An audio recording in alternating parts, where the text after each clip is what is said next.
Welcome to the discussion. My guests today, Togai Andrews, the Chief Information Security Officer at FEMA, Brian Mulo, the Director of Infrastructure Modernization at GSA, Judy Snowich, the Identity, Credential, and Access Management Program Manager at the Interior Department, and Ted Gerard, the Vice President of Public Sector for Okta. Welcome to the discussion today. Thank you. Thanks for having us. Before we get started, let me set some context for our discussion. It's been more than 2 months since the Office of Management and Budget released the final policy updating how agencies should address identity and access management. The memo takes on ICAM in 6 parts. It rescinds several other policies like the 2004 memo on e-authentication or the 2005 memo on e-signatures. I'll call them oldies but goodies. And just as important, the memo recognizes that the 15-year-old approach under Homeland Security Presidential Directive 12, HSPD 12, needs to be adapted to meet current and emerging technology needs. Concepts like zero trust, the shift operating model, and the security beyond the perimeter must be central in the ICAM discussion. And the need to incorporate identity with cloud and shared services is a growing priority among several agencies. Really, the memo is encouraging, emphasizing agencies to look at their current way of doing things and start thinking about what they need to do differently as they move forward with cloud, mobility, citizen services, as they all become more intertwined in how agencies meet their mission. Really, the policy opens the door for a more secure, privacy-enhanced digital identity solution for citizens and businesses. Togai, let me start with you at FEMA. You guys have a huge need for identity, credential, and access management, both internally but also externally, because you deal with first responders. Talk a little bit about what your strategy is to ensure you know who is who and what are they doing on your network. Thank you. Thanks for having me. At a broader level for FEMA, as you correctly stated, FEMA has stakeholders both internal to the federal government and outside of the federal government, all of our state, local entities.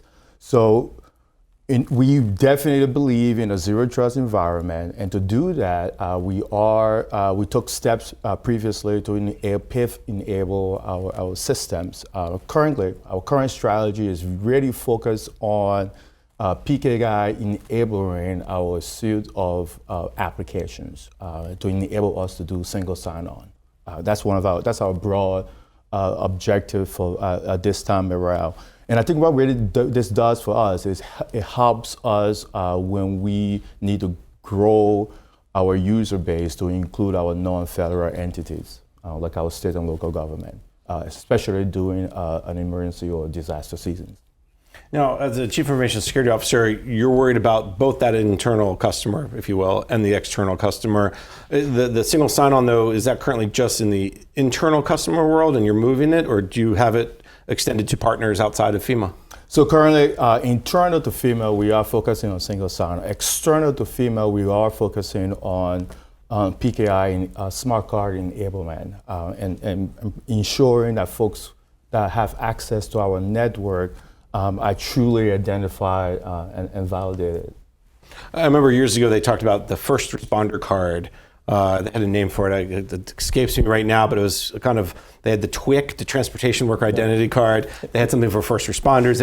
Everyone was getting a card. I think it was like an Oprah show. You get a card, right? So we'll be interested to catch up with that.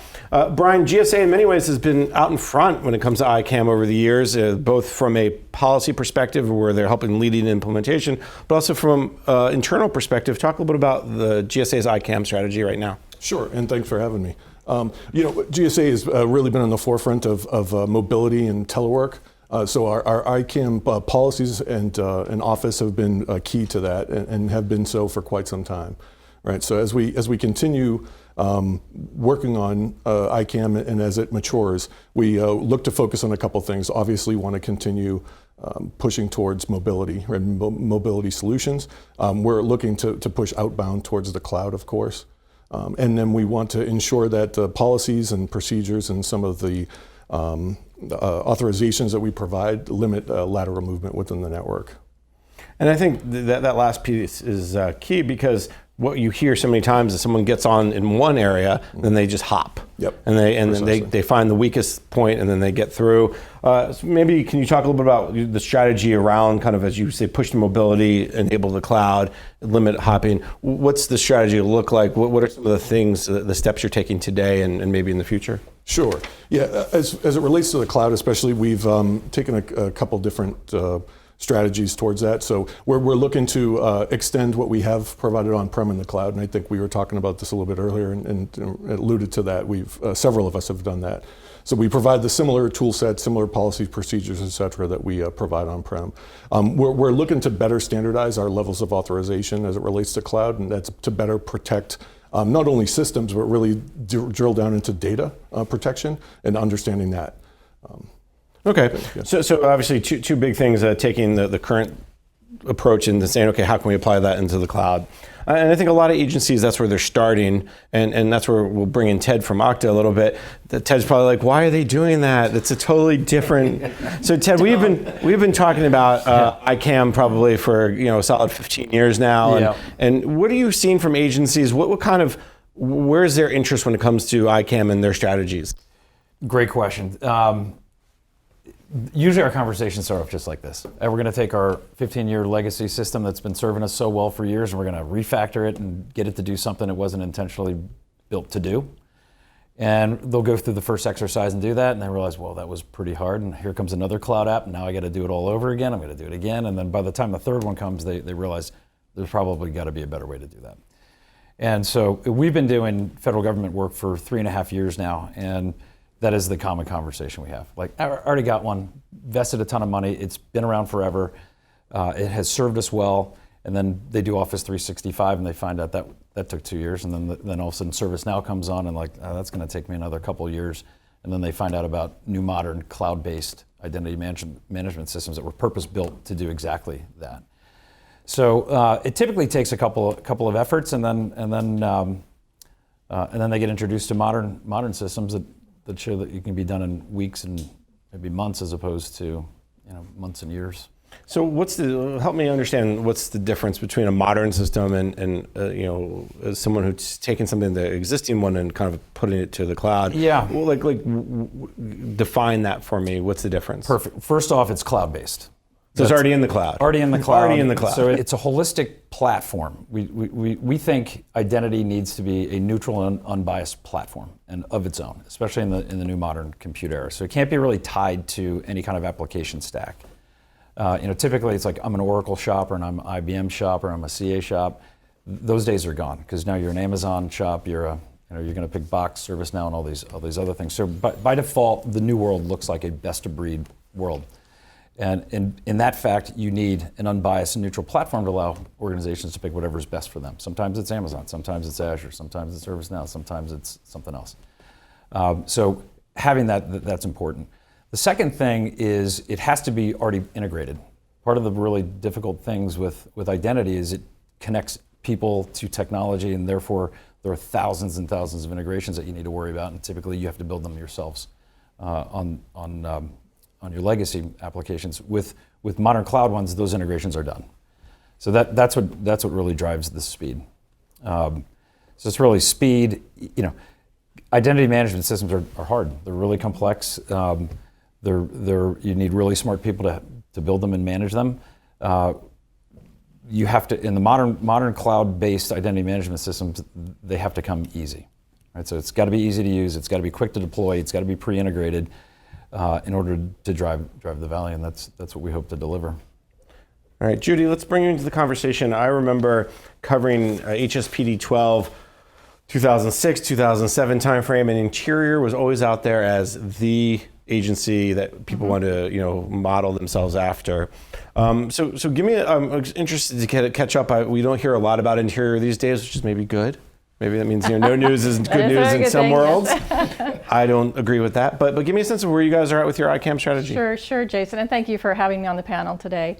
One of the things that I wanted to take us kind of back to, and you started it, is the origins of HSPD 12, because the origins were identity proofing who is on your network, and then issuing a valid credential, a secure credential, to give them access to devices, to platforms, to applications on the network.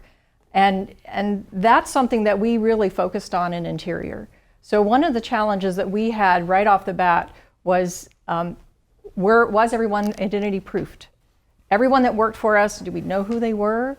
Do we still know who they were? So those are the kinds of things that we focused on back in 2006. And we also put a strong governance process in place. I noticed the new OMB memo references doing that again. So I think we provided that as a lessons learned or a best practice to the FICAM roadmap folks, and we see it now coming out in the memo. So we're really happy to see that. For us, where are we going now is we're building on a very strong platform of identity management and credential management that we have in place today. We want to get to the tools that'll help us with access management, but we've got to know that our identity information is sound and clean and secure. So we know that this person only exists once in our identity database, and they have one card, one credential, or one type of access device, and they only have one network account. So that allows us to be sure and confident that these people are the right people to give that level of access to. So that's been our focus. That's where we stand. We have a phenomenal tool that we built internally called our DOI access system. It allows us to capture that identity information during the onboarding process, and then we've automated the workflows between HR, human resources, personnel security, and physical security. So getting the background checks done and getting that information recorded, and then IT, getting them access to the network, to applications, and then credential issuance. So we've integrated that entire process. We've streamlined it. Our entire agency uses this process. And now with the CDM tools coming into play, that gives us the next toolbox. We open up a new toolbox and we get some new tools to play with. And that's going to take us to that next level of maturity that we're looking for. You bring up a couple of things here I just want to tag back to. I think the most important one is the connection between the onboarding process. Hey, I'm walking in. Then my information goes to the physical access security. My information goes to the IT. It's one record shared across the agency instead of, well, here's my files, type them in, or, well, I didn't know how to give them to you. Right. Is that really the key to any ICAM strategy? Is that one authoritative source, one authoritative record? I believe that it is, because without having good data, you run that risk of assigning access to the wrong person. And now you've set up, you may have the strongest process in place in all of the tools, but if you're authenticating the wrong person, then you've created a problem. I really think that it's very important, the point you brought up about onboarding to outboarding, managing identity and credential and access from the beginning to the end. It's a full life cycle, and our ICAM plays a key role in that. And I think even at FEMA, that has been one of the things that we really putting a lot of effort in is taking the human factor out of the onboarding through the outboarding process, making that a little bit more automated and having that single authoritative source of record to manage that. It's a huge push for my agency, and that's one of the things we're really focusing on this year. To add to that, Brian, extending the conversation, especially on the cloud front, it then presents several new vectors. So we're dealing with also the identities of not just people, but IoT devices. We're dealing with credentials or certificates, and things along those lines that don't exist, API calls. So there's nothing physical to tie those to, but they still need to be managed in a life cycle manner as you described, which is very important. And you'll even bring up RPA, robotics process automation. Right. There's a great case study, a great discussion around NASA. Does their bot, need a PIV card? And I think they had a big discussion about that. In the end, they decided to give their bot, this computer, a identity card. And I think OMB is working on some RPA guidance, and then that's a whole different path. But I think that just shows you where identity has come over the last 15 years. So let's bring in the OMB memo a little bit. Is that influencing your ICAM strategy, or what did the OMB memo do for the direction you were going? I don't know, Brian or Togai? So I think the OMB memo really kind of complements some of the strategies and things that FEMA is trying to do in regards to ICAM. One of the biggest things that I got from that memo has to do with derived credentials, and that's something that FEMA had a plan and started to work towards because of our non-federal stakeholders that have access to our network and resources. So FEMA user base can grow exponentially over a short period of time based on either the emergency or disaster. You can go from 500 users to 1,000 users in a day. And how do you provision credential, identity, and credential and access? Derived credential comes to play in here. And it must have been huge for you. You must have been celebrated in some ways because you're right. How do you identity proof during an emergency, or how do you get people in place? Well, what if there is an emergency and you never? I mean, I don't think anyone can ever do it enough people or the right people because you don't know what kind of emergency you'll face. So having a drive credential is something that you guys can turn fairly quickly. You can turn on and turn off. Plays a big part. Right. Yeah. And Brian. And I think the OMB memo also opens up additional avenues as well, right? So the use of token-based, the use of FIDO, U2F, et cetera, extending even beyond the PIV is definitely something we see influencing us in an area that we'd love to investigate further. Judy? Yeah, Brian, I'd like to follow up on that because our agency got pretty excited about those other options and, PIV cards are going away. We're like, no, PIV cards are not going away. They're going to be here. Those are our primary. So I think for me, the OMB memo really reinforced the value of your ICAM program in your agency, the value of managing identity. So using identity as a service, how are we going to do that? It's this hidden information in our back-end systems. So how do we actually use that as a service in our agency?